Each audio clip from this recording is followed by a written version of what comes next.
Hello, everyone, and welcome. My name is Norbert Wilson. I'm a faculty member at Duke University in the Sanford School of Public Policy, where I am the director of the World Food Policy Center. I am also a faculty member in the Duke Divinity School. Thank you for joining us today. Our webinar concerns a policy change with significant implications for how we understand and respond to hunger in America. I am sure you are aware the U.S. Department of Agriculture announced on September 20th that it will no longer produce the Household Food Security Report, which for nearly 30 years has provided the most comprehensive and consistent measure of food insecurity among U.S. households. This report has been a foundational tool for researchers, policymakers, practitioners, and the charitable food sector, informing federal nutrition assistance programs, shaping funding priorities, and guiding interventions across charitable and public sectors. The discontinuation of this reporting raises important questions about the future of national food security measurement. While some related data may remain available through other federal surveys, the absence of a regularly published, accessible national analysis poses challenges for transparency, comparability, and the ability to monitor trends over time. The Household Food Security Survey has long been a meaningful part of public debate in shaping how we understand food insecurity. The loss of this tool comes at a critical moment as policymakers, advocates, and program administrators work to address persistent inequalities in food access and to strengthen the social safety net. Today's discussion will examine the implications of this change from multiple perspectives: policy, research, and community practice. We will consider what this shift means for data-driven decision-making, how alternative data sources might fill the gap, and what steps can be taken to ensure continuity in how we measure and understand food insecurity in the United States. Before I ask the panelists to introduce themselves, I want to pause and show my great appreciation to our colleagues who have generated this report over the years. You have and continue to be important public servants, and we appreciate your work. Thank you. Let's now turn to this wonderful panel. I have three folks who have worked with food insecurity measurement over the years, and I'd like for each of them to introduce themselves. Let's begin with Emily. Thank you, Norbert. It's such a pleasure to be here with you and with these great colleagues. My name is Emily Englehard. I'm the Vice President of Research at Feeding America, which is the largest hunger relief organization in the U.S., part of a network of more than 200 food banks, 22 statewide food bank associations, and over 60,000 agency partners, food pantries, and meal programs. My research is focused on understanding food insecurity in the U.S., how we measure it, what drives it, what are the consequences, as well as looking at federal nutrition programs and the charitable food system and how those interventions can help improve well-being and other social determinants of health. Great, thank you, Emily. Lauren. Hi, thanks so much for having me today. I'm Lauren Fiechtner. I'm the Director of Nutrition at Mass General Brigham for Children. I'm a pediatric gastroenterologist. And then I also have the pleasure of being the Senior Health and Research Advisor at the Greater Boston Food Bank, which is a member of Feeding America. And we serve over 600,000 people each month through our 600 food pantries and 190 towns in Eastern Mass. And I've been leading a statewide survey on food insecurity for the past 6 years for that organization. Thanks so much for having me. Thank you, Lauren. Parke. Hi, Norbert. I'm Parke Wilde. I'm a professor at the Friedman School of Nutrition Science and Policy at Tufts University, where I do research on the economics of federal nutrition assistance programs like the Supplemental Nutrition Assistance Program, or SNAP, and the WIC program for women, infants, and children. And I'm author of a textbook on food policy in the United States. Thank you, Park. And I use that textbook in my class. So I'm really grateful for all three of you and your willingness to participate in this important discussion. The household food security data, but also the report, have been a part of our common language for discussing food insecurity for decades. Each of you have used the Household Food Security Survey or its findings for research, practice, or advocacy, and you have observed its influence in shaping policy and decision making. Let's hear more about your experience and exposure to these data and the reports. So, Emily, let's begin with you. Can you talk about how Feeding America operationalizes the data from USDA? Yes, so I'm happy to talk about it. And the primary way that we utilize these data is through our research study called Map the Meal Gap. And so this is a study that estimates food insecurity at the local level. About 15 years ago, sitting in a meeting with our technical advisory group at Feeding America, including Craig Gunderson, who's now at Baylor, and Elaine Waxman at the Urban Institute, trying to figure out a way to get at the need for food at the local level. So historically, we had been using poverty as a proxy for food insecurity, which is imperfect. I think 2023 USDA report showed that 2/3 of people living in food insecure households are actually above the poverty level.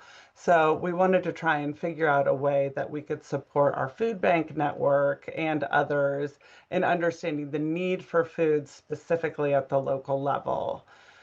So we partnered with other researchers and stakeholders and created the estimates that we have today. We use the CPS Food Security Supplement as well as ACS, American Community Survey data, and BLS data as well. And when we did launch in 2011, we had also provided estimates of child food insecurity at the county level and food insecurity by income band so that we could understand what percent of people living in food insecure households are eligible for different federal programs like SNAP or others, and which are ineligible. And that can be really where the food bank network can step in. And then over time, we expand that to include food insecurity by race and ethnicity, other age groups, and even more granular geographies, zip codes, census tract, etc., with the goal of really trying to understand inequities and to make sure that our food bank network and others had consistent and reliable information around the need for food at a level where it could be really actionable. And also, it's been really powerful to see how this has evolved. It grew from a very technical tool into something that shows up in almost every part of our work. Our food banks use it to layer their service data so that they can identify gaps where the need might be high and maybe the response isn't high enough.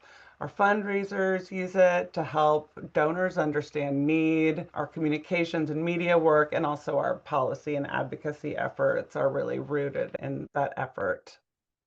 And this whole Map the Mill Gap, which I will say I've used so many times, and I really appreciate that data source, is based on the data that USDA has been collecting over the years.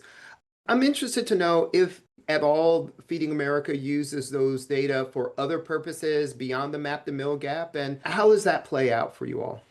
Yes, I mean, I think at the national level, the food insecurity data, it lets us track trends over time and really highlight the experience of households and children and how programs and different interventions can influence food insecurity and family stability. So, I think looking even at the trend over the past 15 years, I mean, we saw food insecurity decline from 2011 to 2019, and then it rose in 2020 due to the pandemic, but not as high as we thought once we saw such a strong intervention at the federal and charitable level. And then it fell, and then we saw in 2022 it go back up because of the staggering food price inflation and the sunset of different programs that had been around during the pandemic. So it really helps us understand how these sort of broader systemic interventions have an impact on people who are experiencing food insecurity. Great. Thank you so much. I want to now turn to Lauren and ask about your experience as a clinician. You're a pediatrician, you are hearing these data. How does this influence the way you think about your practice as a pediatrician? But also, what do these data do in this report as someone who's contributing as a health advisor for the Greater Boston Food Bank? Yeah, so as a clinician, I think the USDA highlights the important need of screening for food insecurity and also those who are inequitably experiencing food insecurity. And for us to really adapt our medical recommendations and services to these populations, I think it garnered support for, supporting 1115 waivers, which are food as medicine interventions for people with chronic illnesses who also have food insecurity. And so our state has really expanded that work. And I think those levels and that report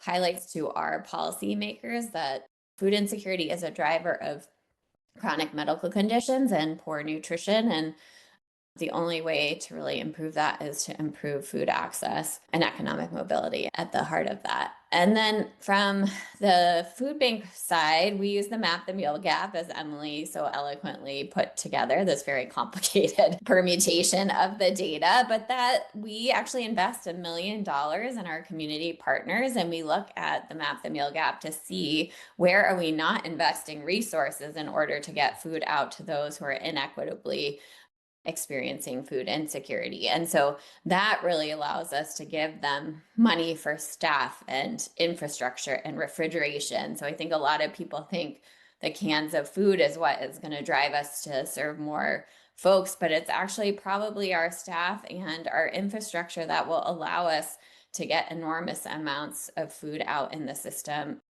And so that's how we use Map the Meal Gap. This is wonderful. It's really critical to understand how food banks are using the data that is processed by Feeding America that come from USDA to actually optimize the good efforts that people try to do in feeding their neighbors. I'd be interested to know or hear if you have any comments on national or state level policies or data that may affect your clinical practice. And how does that help us think about disparities in patient populations?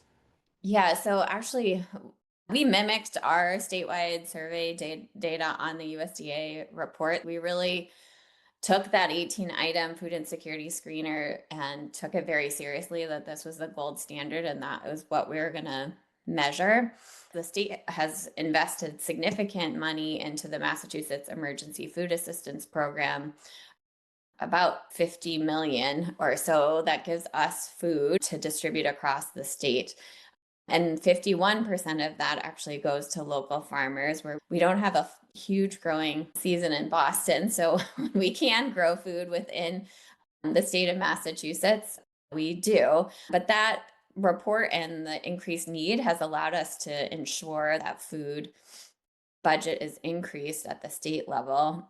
And we've shown that actually in this data, dietary quality among those with food insecurity or accessing our food pantries has gone up significantly.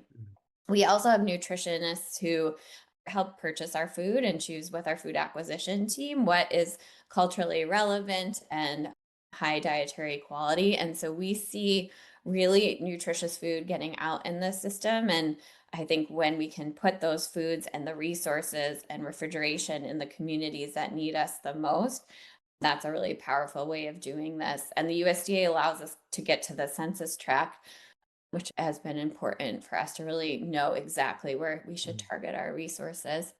It's also allowed us to track universal school meals, which is permanent in Massachusetts, and the impact that's had on child level food insecurity. So in many ways, it's been critically important to use this data. Great, thank you. Parke, I want to turn attention to you and think about the research community frequently at universities. And I would like for you to talk to us a little bit about how you use the data or how the data from the food security survey is used. And I know you're an economist, but you're also in the School of Nutrition, so you're at this really fascinating intersection. Tell us a little bit about the work that you and others have done in this space. It's a very important question. Food economists like myself, but also nutrition scientists, use the results from the Household Food Security Survey very often themselves. But as a person who studies food policy, I've also been paying attention for many years into how the federal government uses these measures. For the federal government, this is a critical thing of national importance. The federal government uses it to understand how well are we doing as a society. You know, through history, any society and any government gets judged in part according to how well it protects the food security of the people who live there. It also helps the government understand trends over time, progress towards very important national goals. At the end of the 1990s, the federal government and countries around the world all set goals for how much they were going to reduce food insecurity rates in the different countries, cut it by half. At the time, the rate of food insecurity in the US was about 12%, and they wanted to cut it to 6%. And so measuring progress toward a goal like that requires nationally representative data. But the third thing is the government uses this to understand how effective are the federal government programs, things like the Supplemental Nutrition Assistance Program that provide resources to low-income households. And this is important for everybody who cares about low-income households, but it's also important for anybody who cares about how well taxpayer money is spent. If you want it rigorously evaluated, how much good is this $100 billion a year that the federal government spends on the SNAP program, you really need to see outcome data just like this. It's not really a liberal or a conservative thing. It's actually part of good governance.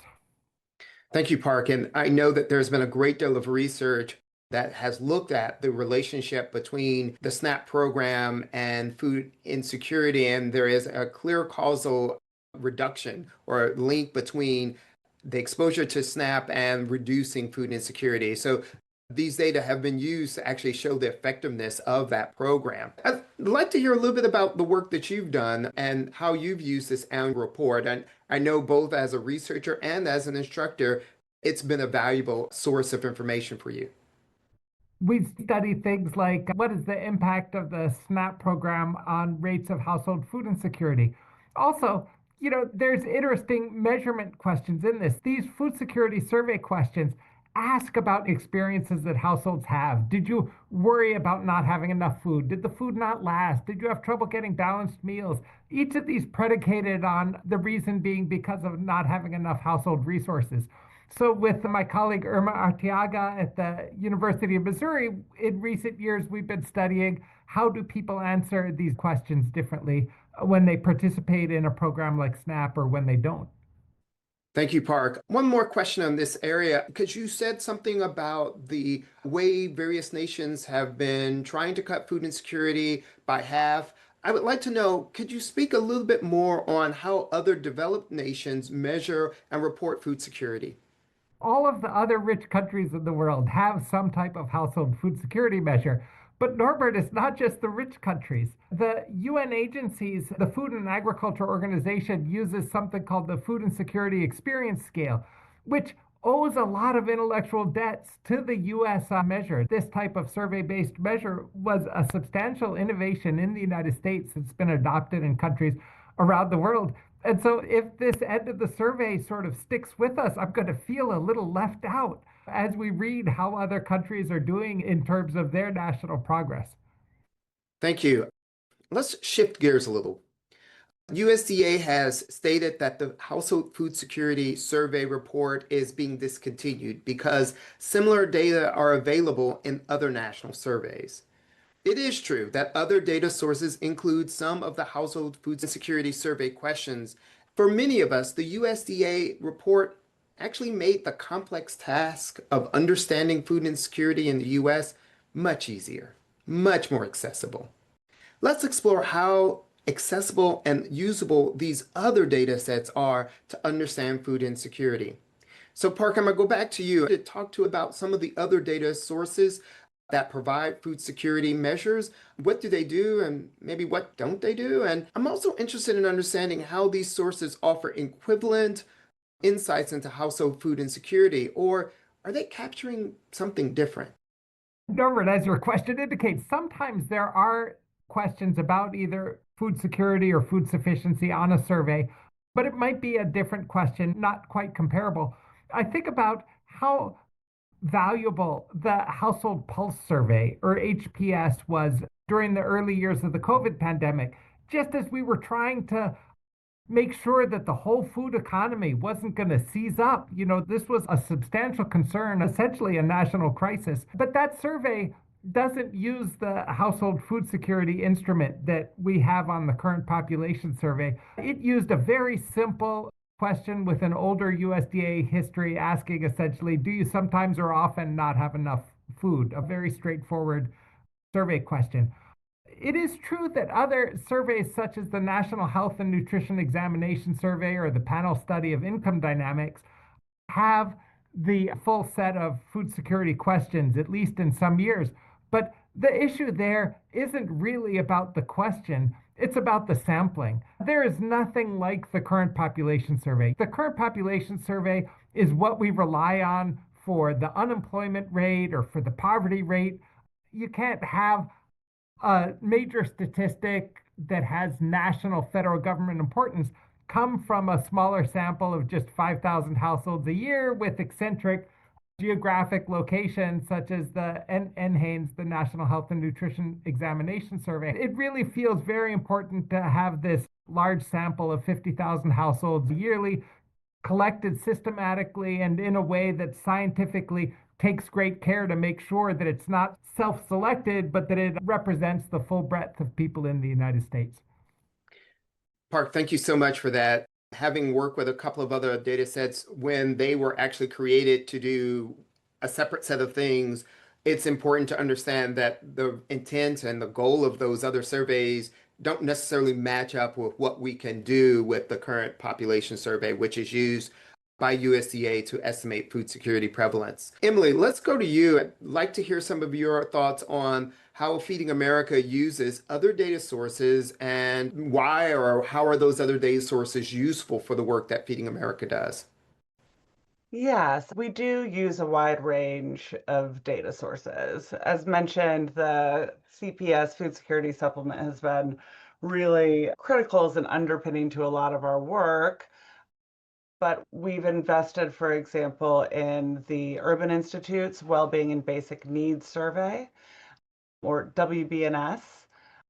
And we've done so for several years, in particular to support our estimates of charitable food assistance participation. So we've used those data in combination with CPS data to arrive at our estimate. 2023, we served over 50 million people over the course of the year. These are really important data points. And I was reflecting on this, we developed a 2-item charitable food participation module that just last year was placed on the food security supplement. So we'll have a single year to sort of reference there. I think the good news, though, is that the WBNS is now, starting in 2025, going to be representative of the full population, not just households with working age adults. It includes the 6-item food security module, so we are still going to be able to look at food insecurity and how it co-occurs with other important social determinants of health. Of course, I think the trending piece is going to be a challenge, as it would be for any of these surveys. But that's something that we're going to be leaning into given the cancellation. We also go beyond surveys. So we've had a long-term partnership with NIQ, which was formerly Nielsen, to look at meal cost variation data. And that's been really powerful because, we have a sense of what meal costs look like at the national level, but it can be really, really eye-opening to see how that variation occurs across communities. And we're very, very thankful for that partnership. I'd say just the third piece is what Lauren was digging into, which is that the food bank network itself is a tremendous data engine. That's not going to get us at these national data. However, there is a lot of power that can continue to exist in these local areas. Many are partnering with universities. Some few have their own incredible research staff like Lauren, but there are more and more food banks who are looking to invest in statewide population surveys so that they can start to fill the gap around understanding food insecurity as well, recognizing that it is not going to be comparable due to differences in methodology, as Parke was elucidating. Emily, thank you. It's really clear that the loss of the report and the questions about the availability of data, which we'll get into in a moment, raise some really important points about how we're able to know consistently over time and using the same measure of food security. Lauren, I want to turn to you and ask this question. And I'm kind of leading into it by saying that, without a common data source, how might state or local governments adjust their own monitoring and reporting? And other data sources do exist, as we've just talked about, but are they measuring food insecurity in different ways? And that's really important to understand issues around, especially children. Can you speak to that for a moment? Yeah, as a pediatrician, we have to have the 18 item to look at child level food insecurity. So we're looking at, are kids skipping meals? Are they not eating for an entire day because there's not enough access to food? And I think we all care about that. And so I think that's a big gap. And I would just strongly suggest, as people develop their own surveys in their own area, to really do the full 18 item so we can have comparable data across the system. So that's one thing for sure. And then I think your question about how we can do this more at a state level, I can tell the story about how the food bank decided we're going to do this. So I was hired as the senior health and research advisor 6 months before the pandemic broke. We had a strategic plan and this beautiful vision of what we were going to do in the next 5 years. And we presented it to the board in February, got it approved. And then in March, everything kind of halted. And so our chief operating officer at the time looked at me and said, how do we know how much longer we have to get all this food out of the warehouse? So when I came to the food bank, it was very well stocked. We were not getting as much food out as we are now. And then quickly overnight, we were really needing to get, millions of pounds out every day. So it comes in, it comes out. That's what happens now. And so I actually leaned on Norbert and about 30 really smart researchers who I remember doing phone calls while my child was in the bouncy house. I had no childcare, and we really figured out, how do we do this? So we created a statewide sample that's representative based on the census tract. That takes skill and knowledge that people were willing to donate. And then each year we sample 3,000 people both accessing our programs and not accessing our programs to really understand what are the barriers to access, what are the facilitators, and then how do we layer SNAP, WIC, universal school meals, and the 4 food banks and the over 1,000 food pantries, mobile markets, and community meal distribution programs we have in the state. And we've looked at really interesting things like, how does this impact emergency room visits and hospitalizations and costs for the state? And we use it for philanthropy, advocacy, programmatic changes. How do we measure cultural adaptations of the food we're working with those local farmers we talked about to serve our communities? And each year is a little bit different. And so it's been really exciting. This year, we're looking at cliff effect, and we'll also ask about, pending SNAP changes and Medicaid changes to the sample. And it really helps us mobilize our resources in the best possible way, work with this 60 plus statewide coalition and amazing researchers across the country to answer the questions that are burning in everyone's mind. Thank you for sharing that, especially the story of the development of the Massachusetts survey. And one of the things that's really clear from this is you all have created this and you're able to tell some important stories about Massachusetts, But Massachusetts is just one state, and there are things that are unique about Massachusetts relative to, say, North Carolina or Nevada or California. And so it does raise important questions of it's great to have Massachusetts doing this work, but what about other states? How will this look? And I want to dig in later about some differences or some issues of the data that you all are collecting. In doing that, I want to change the topic by looking at some of these other data sources in this way. So we are clear, none of these other data sets replace the Household Food Security Survey as we know it. In theory, some of these data may still be available, but there are some unknowns about how accessible and cross-comparable that information will be.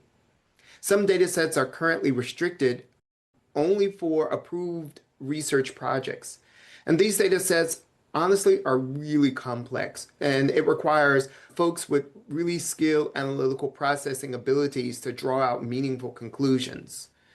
I would like to ask all of you two broad questions. So one, what happens when there's no single trusted national source for reporting the food insecurity prevalence? And two, how might that affect your ability to do the work that you do, whether it's in research or program planning or even just public communication? What does all this mean for food insecurity in America? Emily, I want to turn to you. What will nonprofits like Feeding America do in the absence of national data reporting? Thank you. So I am happy to say there's something happy about this. At Feeding America, at least, we have been preparing for this possibility since the beginning of the calendar year. We recognized early that the federal data that we rely on may be at risk. And so we started developing a strategy to try and ensure that we can continue to understand national and local need the best that we were able. So the strategy really has four pillars. The first is investing in independent and high quality data sources that aren't reliant as much on government data collection. I already talked about the Well-Being Basic Needs Survey. That's something that I think we're really going to be leaning into. And we're also exploring new research partnerships. I don't think any single source is going to replace what the federal government is providing, but we absolutely need to be working together, this community and other folks who care about this lack of data, to figure out a more coalesced solution. The second pillar is around developing alternative methods for local food insecurity. So we're not going to give up on Map the Meal Gap. It started as an innovation that people said couldn't be done. We figured out a way to do it.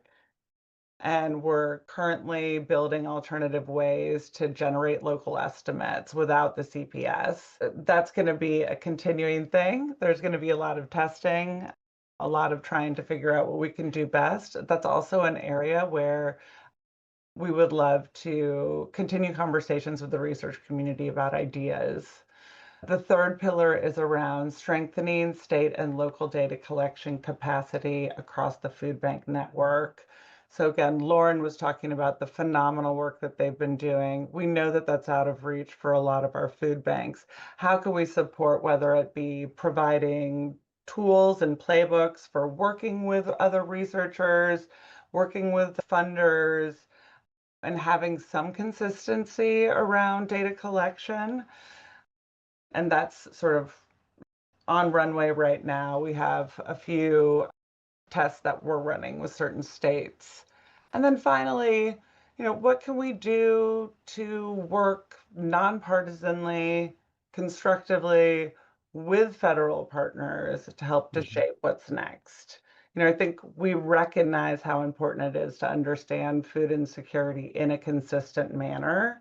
And so how can we collaborate to continue to work towards transparent and rigorous national measurement approaches?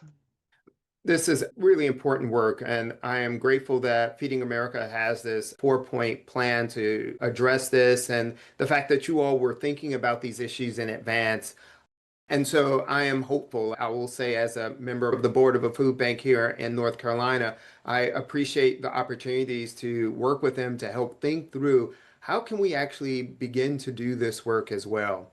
So, Park, let's go to you. If the food security report is no longer available and other data sets are available only by request, what impact will this have on researchers and policymakers? At first I was thinking the answer to your question was going to be, I don't know. But then I got to thinking, no, I remember. We've only had this household food security survey for merely 30 years. When I was a younger person, I thought that was a long time, but now I know that it's not really so very long, and we can remember what things were like in the decade of the 1980s, the decade before the sort of modern scientific household survey-based measurement was available. And it was a total mess. I mean, there were anthropometric measures like, are the children stunted or wasted? Are they sort of too short for the standard for their age? But those don't capture a large fraction of the hardship in a higher income country like the United States. As Emily said, we would still have a poverty measure, but that really reflects how much resources are coming into the household, not how is the household doing. And it was widely, not just among Democrats, but among people of all political perspectives. There's the old USDA food sufficiency question that we talked about. But basically, often when newspapers needed to report how people were doing about hunger, they would use the number of people who were getting emergency food from food pantries and food banks. And you can see what the problem is. Like, that's a total mix of supply conditions and demand conditions. It's not really measuring how much need is there. Since then, I feel like the public conversation has been more stable and more factually informed. I think that if we lose the current population survey for a year or two, I think the loss is going to be so dearly felt that in future years, people in the United States, in the Congress, from all walks of life, probably are going to decide that we need this survey back again. And there's probably going to be a whole industry of researchers just trying to interpolate the two missing. It'll be like the year that drug testing impacted baseball statistics. It'll be sort of the year with the asterisk as they try to figure out what happened in the missing year. Thank you, Park. Hearing you say this reminds me of Janet Poppendieck's book, Sweet Charity, where she talks about some of those same issues back in the 80s and the sort of political fallout of folks saying, well, we don't really know if there's hunger in America, or we don't know how to measure it. And so it allowed for sort of a difficulty in understanding what were the real challenges. And it obfuscated, it made it hard to understand how families were dealing with this issue. Lauren, I want to ask you a little bit more about the work that you all are doing in Boston, looking at Massachusetts. In the absence of such federal data, could we instead collect these data on a state-by-state basis, similar to what you all are doing in Massachusetts? And I know you all have been doing it and been a part of that conversation since its beginning. Could you talk to us a little bit about the experience and how these data compare to that of the national data? Yeah, so I think each state in theory could do this. And I've been encouraging researchers who are interested and certainly meeting with the team at Feeding America to make those connections between researchers in the state and the food banks. It's been a wonderful partnership, I think, to think about multi-sector ways of approaching food insecurity. It's not just the data, but it's the coalition behind it. So it's been really powerful. However, it was funded for 3 years by USDA. That money has gone away. And so the food bank has to fundraise money to keep the data going, to keep the team there, and to keep this as rigorous as possible. It also is about a year cycle of all of the data collection, the analysis, the report pieces, and our stakeholder engagement. So it does require quite a bit of time. And we love to share our data. I think we're unique in that way. I love to work with other researchers and give this data to those who want it. However, from a regulatory standpoint, it's owned by my IRB, and I need to use data use agreements with other folks to do that. So it's not as accessible as the USDA data too. And then finally, we use an online platform to obtain the data, which keeps the costs down. I would say that was the biggest thing. However, our estimates are always higher than the USDA food insecurity estimates. And so we like to look at it as trends, as Park mentioned. I think the trends have been completely on target with the USDA data. But it would be really helpful to continue to have the USDA data obtained in the same way for 30 years versus ours for the last 6. Thank you. Mhm. This is our last question for the panel. Friends, we've heard a lot of concern about the loss of this report and the access or control of the data, but we've also heard some creativity. I've got to be honest with you. I am mourning the loss of this data, or at least the report, because of how we've been able to use it.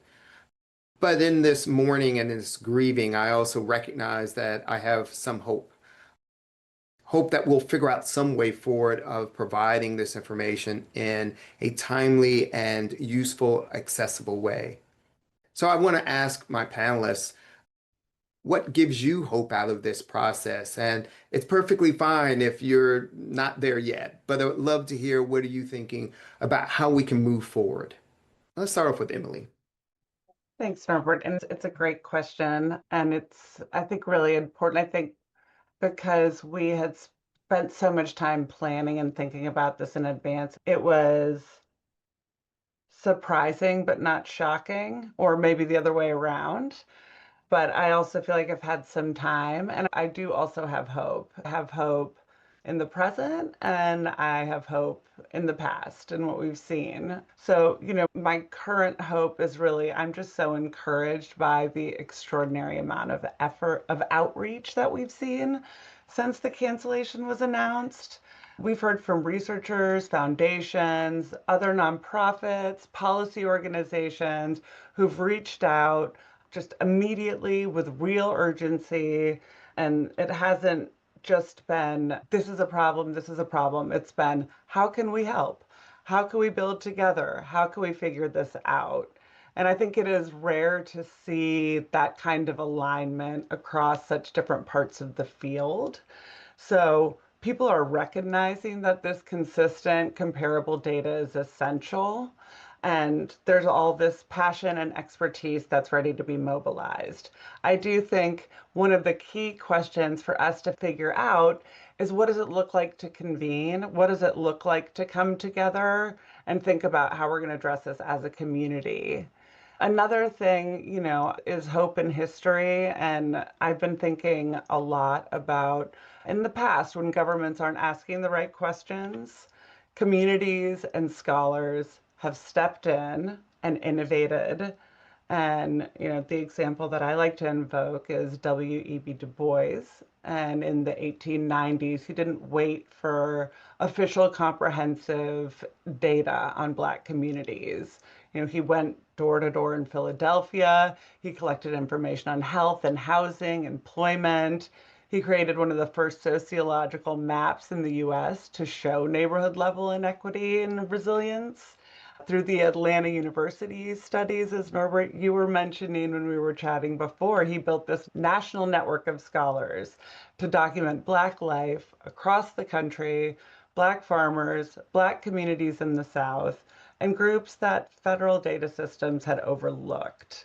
So I think we have historical precedents that rigorous and community-centered research can fill gaps, and it can help push us forward. So that's where I find hope. Thank you, Emily. Let's go with Lauren. So I think I'm very hopeful that there are other states who are interested in doing some of the similar work that we have done. In fact, I'm also very thankful for the network of researchers we collaborated with during COVID, which is called the National Food Access COVID Research Team. And that team has come back together. We've also been working with the statewide coalitions that have really been built because of COVID. And it was an emergency, and we're in an emergency again. And I feel as though the infrastructure grants that were put into place has allowed our food banks and the other food banks in the state to really rise to this unprecedented occasion in a way that we wouldn't have been 6 years ago. So I'm sort of thankful we've done this before and we can be flexible and do this again. Yeah, thank you. Parke. Norbert, I retain a hopeful confidence that the American people want to know the answer to these questions. The way I figure it, people from all walks of life in this country want to know how is the country doing on food insecurity and hunger, because it's an important thing that we care about. Sometimes you hear a message that maybe benevolence and care for this sort of issue is a partisan perspective, but I can't believe it. I can't believe that that's a partisan perspective. All our great faith traditions teach us to care for the poor and hungry. And if you don't have confidence in that sort of sense of benevolence, then I figure I want to try self-interest because, a lot of Americans have a lot to lose if we don't invest in making sure that people at all income levels have adequate resources to maintain their food demand. There's people in the United States who work in the retail industry. If people don't have enough money to spend on food, retailers make less money, and the food manufacturers that supply them make less money. And all of the farmers in the country, more than 2 million farm households in the United States, all of them make less money if we don't have people have an adequate amount of food demand. And so through, I think, a combination of goodwill and the spirit of the American economy, I sort of have hope that wiser heads are going to prevail at some point on wanting us to know how are we doing with important scientifically collected measures on this topic. I am so grateful for these comments, and they do give me a true sense of hope, not something that's Pollyannish or wishful thinking, but there's work to be done, and this work needs to go forward. You all have sent in some questions and upvoted, and so I want to just go through the first two, and then I'll open it up to the panelists to respond. So the first question here is, since the evidence on SNAP's benefits are already so strong, how do we help move policy conversations away from redebating settled science and toward protecting these programs from erosion? And more specifically, how can we safeguard all evidence-based food programs from newer ideological pressures like the MAHA movement that aim to destabilize them? I will just pop in and also to build, Park, off what you were saying. I do think that it's really important for us to be communicating and understanding the societal and economic impact of these programs. And we, I think, have done a really good job of understanding, for example, the impact of SNAP participation on food insecurity. But we need to also be making the case around the business economy and the societal impacts. And how do we share that information in a way that maybe resonates more in the current administrative environment? And that's something that at Feeding America, we are hoping to invest in and planning to invest in more over the next 6 months. I think on its best day, the Make America Healthy Again movement is sort of an expression of interest in having the federal government take interest in what is it in our food environment that lets people have access to healthy and nutritious food rather than being overwhelmed with all these signals of less healthy food.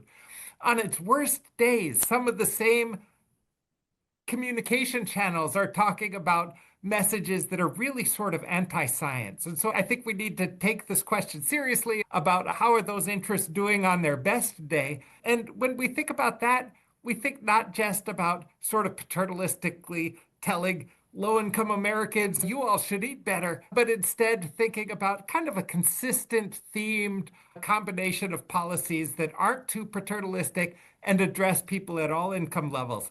I think when you have SNAP policies that are kind of in that fair-minded spirit, I'm all for them. Like, far from being an opponent, I think lots of people in the health sciences and in places like nutrition schools actually support many of those ideas.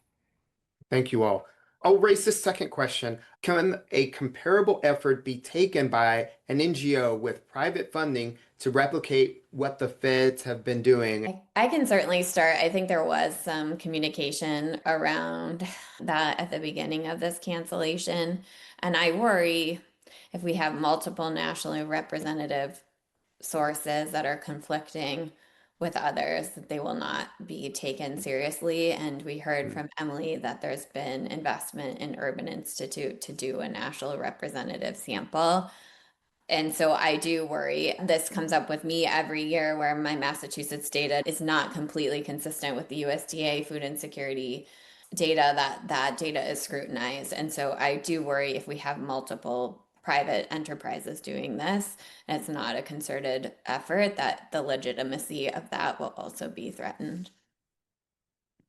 We have one more question that we'll raise. In addition to the administration's decision to eliminate some data collection and analysis efforts, do you have a sense of federal staff capacity to continue to support the many national surveys that depend on USDA food security data in light of reduction in force efforts implemented this year and recent elimination of in-Hain staff at CDC? So what is a sense of the capacity of the federal government to do this in light of some of the changes that have taken place?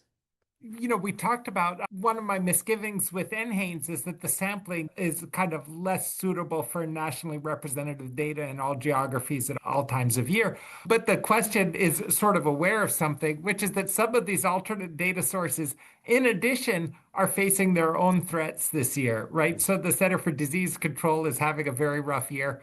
And I think that we can't assume that having these questions on NHANES is going to be a replacement in the next year. Yeah, thank you. I'll raise one more question that came from the audience. Can you offer insight into the reasoning behind discontinuing the USDA Food Security Survey? As we think about how best to communicate its importance, do you believe framing its value in terms of national economic impact or tax utilization, as Parke Wilde has suggested, is most likely to resonate with the current administration? Or are there other priority frames we should be considering? How should we frame this argument to help bolster the report and its data? I think some of the conversation, Park, that you talked about, no one really wants people to go hungry at night. I think that's actually why the food banks get so much support during these times. Like, we see an outpouring. Everyone is doing a can drive at their preschools or their schools or whatever. No one wants to see a person hungry. So if we cannot measure it, I think it's really pulling at those heartstrings. I also think when the SNAP benefits were not released during the government shutdown, I think the most powerful stories were from people with lived expertise and lifting those stories versus some of the data. And so I think just really having our neighbors' voices there and highlighted is another incredible way of advocating, and doing this in partnership with client or patient advisors is the only way really to make research relevant. And so it's been a really important piece of my work and centering me and what data needs to be collected and what policymakers should hear. I don't mean to sound like a broken record, but I do think that being able to demonstrate the costs of food insecurity, we did some work with Hilary Seligman at UCSF and Seth Berkowitz, whose affiliation eludes me for the moment. This was quite a few years ago, but estimating the healthcare costs of food insecurity at the nationally and then at the state level. And I think those points have been really compelling for people to understand how expensive it is for the healthcare industry for us to not be addressing food insecurity. How can we create similar parallel arguments for different industries that we know have influence and care about these issues? Great, Emily. Thank you so much. I'll let that be the last word. Thank you to all of the people who've contributed to this gathering. Thank you, Parke, Emily, and Lauren, for your participation in this webinar. Thank you to the audience who participated. We had a large turnout. I also want to thank Deborah Hill, who's our communication strategist, my colleague Kate Stanley, and Joyka Sanders at Duke University Sanford School of Public Policy. We really appreciate this time. Thank you so much for spending an hour with us.